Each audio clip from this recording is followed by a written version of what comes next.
in this video, I'm gonna show you how to adjust exposure on SJCAM SJ8 PRO.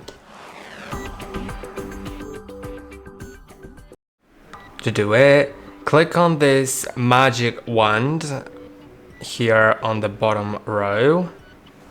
Now you'll find EV, which is exposure value. And you can set it to something higher or lower. I'll move the camera so you can actually see the difference. The higher I set it to, the lighter the image will be, and the lower I set it to, the darker the image will be. And that will be about it. And I hope that this video was helpful. Don't forget to like and subscribe, and see you in the next one.